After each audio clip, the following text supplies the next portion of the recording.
warahmatullahi wabarakatuh. Halo semua. Perkenalkan, kami dari kelompok 1. Oke, di sini kita akan membahas tentang kebijakan komunikasi pemasaran terpadu. Yang pertama itu ada marketing communication atau komunikasi pemasaran yang merupakan alat yang digunakan oleh sebuah perusahaan untuk memberikan informasi, meyakinkan dan juga mengingatkan konsumen secara langsung maupun secara tidak langsung mengenai produk dan merek yang mereka tawarkan. Ini merupakan pandangan dari Kotler et al. 2016. Hal ini merupakan cara perusahaan untuk berkomunikasi dengan audiensnya untuk mempromosikan produk dan juga meningkatkan kesadaran serta meningkatkan minat konsumen. Nah, setiap bentuk komunikasi pemasaran dalam berbagai media itu memiliki peran penting dalam membangun nilai merek dan juga meningkatkan penjualan. Hal ini bisa dicapai melalui langkah-langkah seperti meningkatkan kesadaran merek, terus ada membentuk citra positif di pikiran konsumen, terus ada juga menciptakan penilaian yang baik terhadap merek, dan serta memperkuat ikatan loyalitas terhadap konsumen ataupun pelanggan. Baik, memasuki poin yang selanjutnya adalah the communication process model.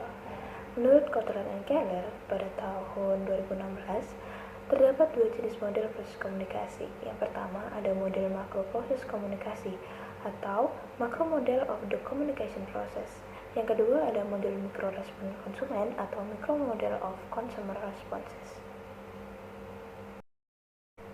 Dan poin yang selanjutnya ada marketing communication campaign.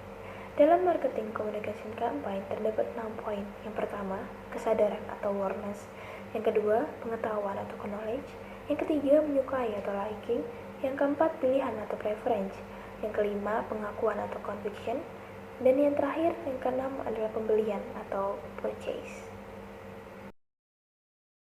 Baik, selanjutnya yaitu membangun komunikasi yang efektif bisa melalui dengan yang pertama yaitu mengidentifikasi khalayak sasaran, yang kedua menetapkan tujuan komunikasi, yang ketiga merancang komunikasi, yang keempat memilih saluran komunikasi, dan yang terakhir yaitu menetapkan total anggaran komunikasi pemasaran.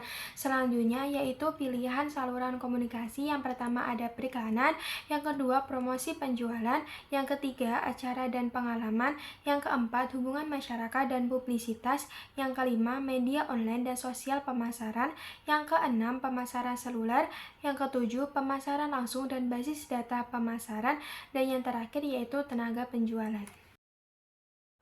Selanjutnya, mengenai faktor in setting the marketing communication mix. Perusahaan harus mempertimbangkan beberapa faktor dalam mengembangkan bauran komunikasi mereka, yaitu jenis pasar produk, kesiapan konsumen untuk melakukan pembelian, dan tahapan dalam siklus hidup produk. Meskipun pemasar lebih mengandalkan panggilan penjualan di pasar bisnis, iklan tetap memainkan peran penting, yakni 1. Periklanan dapat memberikan pengenalan tentang perusahaan dan produknya. 2. Jika produk memiliki fitur baru, iklan dapat menjelaskannya. 3. Iklan pengingat lebih ekonomis daripada panggilan penjualan. 4. Iklan yang menawarkan brosur dan mencantumkan nomor telepon atau alamat web perusahaan adalah cara yang efektif untuk menghasilkan prospek bagi perwakilan penjualan. 5. Perwakilan penjualan dapat menggunakan salinan iklan perusahaan untuk melegitimasi perusahaan dan produk mereka. 6. Iklan dapat mengingatkan pelanggan bagaimana menggunakan produk dan meyakinkan mereka tentang pembelian mereka.